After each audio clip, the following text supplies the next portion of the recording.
નમસ્કાર. જેની આતુરતાથી રાહ જોવાતી હતી તે દેશનું સામાન્ય બજેટ આખરે રજૂ થઈ ગયું છે. આ બજેટ સાથે અનેક લોકોની આશા અપેક્ષાઓ જોડાયેલી હતી, પરંતુ કોઈ ખાસ મોટી જાહેરાત આ બજેટ દ્વારા નથી કરવામાં આવી કેન્દ્ર સરકાર દ્વારા, અને તેની અસર શેર માર્કેટ પર પણ જોવા મળી છે. શેર માર્કેટ બજેટ રજૂ થતાની સાથે જ તેમાં મોટો કડાકો જોવા મળ્યો છે. શેર માર્કેટ ઊંધા માથે પછડાયું છે. ત્યાં બીજી તરફ સોના ચાંદીના ભાવમાં પણ કડાકો જોવા મળ્યો છે. ત્યારે આ બજેટમાં જે જાહેરાતો કરવામાં આવી છે, ટૂંકમાં હું આપને જણાવવા માટે આવી ગઈ છું. તો સૌથી પહેલા બાયોફાર્મા સેક્ટર માટે 10,000 કરોડની જાહેરાત કરવામાં આવી છે. સેમિકન્ડક્ટર પર ફોકસ મુકાયું છે. 40,000 કરોડની જાહેરાત કરવામાં આવી છે. કન્ટેનર નિર્માણ માટે 10,000 કરોડ, ઇન્ફ્રાસ્ટ્રક્ચર માટે ખાસ કરીને 12,20,000 કરોડની જાહેરાત કરાઈ છે. એમએસએમઈ પર ફોકસ મુકાયું છે. 10,000 કરોડ રૂપિયાની જાહેરાત કરવામાં આવી છે. ખૂબ જ ટૂંકી સ્પીચ નાણાપ્રધાન નિર્મલા સીતારમણની અત્યાર સુધીની આ વખતની સ્પીચ કહી શકાય. રમતગમત ક્ષેત્ર માટે કહી શકાય કે તેમણે માળખાકીય સુવિધાઓ પર ભાર મૂકવાની વાત કરી છે. 4 રાજ્યો ઓડિશા, કેરળ, આંધ્ર, તમિલનાડુમાં ખનીજ કોરિડોર બનાવવામાં આવશે. આ સાથે 7 હાઈસ્પીડ રેલ કોરિડોરની પણ અહીં જાહેરાત કરવામાં આવી છે. પટના વારાણસી, દિલ્હી વારાણસી, વારાણસી સિલિગુડી, બેંગાલુરુ ચેન્નઈ, ચેન્નઈ હૈદરાબાદ, પુણે હૈદરાબાદ અને મુંબઈ પુણેની રેલવે કોરિડોરની જાહેરાત કરાઈ છે. હેલ્થ માટે કહી શકાય કે દેશમાં 3 નવી એમ્સની જાહેરાત છે. જામનગરમાં WHOનું કેન્દ્ર અપગ્રેડ કરાશે.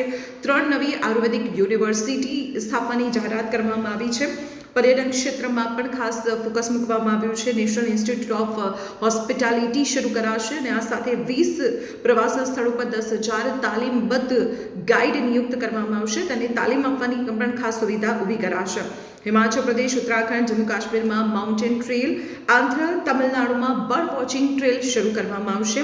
લોથલ, ધોલાવીરા સહિતની જે 15 જેટલી દેશની પુરાતત્વ સાઇટ છે તેના વિકાસ માટે ખાસ કામ કરવામાં આવશે. કૃષિ ક્ષેત્રને લઈને પણ ખાસ જાહેરાતો કરવામાં આવી છે. સીમાંત ખેડૂતોને તાલીમ આપવામાં આવશે. મત્સ્યપાલન માટે 500 અમૃત જળાશયોની વિકાસ કરવામાં આવ્યો છે. ભારત વિકાસ AI ટૂલ વિકસાવવામાં આવશે કે જેનાથી ખેડૂતો તેના ઉપર જે તે પાકના કરંટ ભાવથી લઈને તેના કરંટ હવામાન અને હવામાનને લગતી જે આગાહીઓ છે તે ઓન ધ સ્પોટ મેળવી શકશે અને તેને લઈને પોતાના પાકને લઈને ખેડૂત પોતાનો નિર્ણય લઈ શકશે. કહી શકાય કે પૂર્વોત્તર રાજ્યો માટે ખાસ જાહેરાત કરાઈ છે. 5 પર્યટન કેન્દ્ર શરૂ કરાશે. 4,000 બસ શરૂ કરવામાં આવશે અને બુદ્ધિસ્ટ સર્કિટના વિકાસ માટે ખાસ સ્કીમની જાહેરાત કરવામાં આવી છે. પૂર્વોત્તર રાજ્યોના વિકાસ માટે સરકાર દ્વારા 1.4 લાખ કરોડ રૂપિયાની જાહેરાત કરવામાં આવી છે. ઇન્કમ ટેક્સને લઈને ખાસ વાત કરવી છે, કારણ કે ઇન્કમ ટેક્સ સ્લેબને લઈને જે મધ્યમ વર્ગ છે, નોકરિયાત છે, તે આતુરતાથી રાહ જોતો હતો કે આ સ્લેબમાં ફેરફાર કરવામાં આવે અને કન્ઝમ્પશનમાં વધારો કરીને રાહત આપવામાં આવે, પરંતુ એવો કોઈ જ નિર્ણય સરકાર દ્વારા નથી લેવામાં આવ્યો. આ પરિસ્થિતિને યથાવત રાખવામાં આવી છે. મોટર એક્સિડન્ટ ક્લેમ હવે સસ્તો થશે, તેના પર કોઈ વ્યાજ નહીં લાગે. વિદેશ પ્રવાસ સસ્તો થશે, કારણ કે TCS હવે 5% ઘટાડીને 2% કરી દેવાયું છે. 6 મહિનાની ફોરેન એસેટ ડિસ્ક્લોઝર સ્કીમની જાહેરાત કરવામાં આવી છે, એટલે કે વિદેશી સંપત્તિની જેમને જાહેરાત નથી કરી તેવા લોકો માટે આ સ્કીમની જાહેરાત કરવામાં આવી છે. જે બજેટ રજૂ કરવામાં આવ્યું છે તે બજેટ જોવા જઈએ તો શેર માર્કેટની દ્રષ્ટિએ થોડું નિરાશાજનક રહ્યું છે, કારણ કે આ બજેટને માર્કેટે નકાર્યું છે.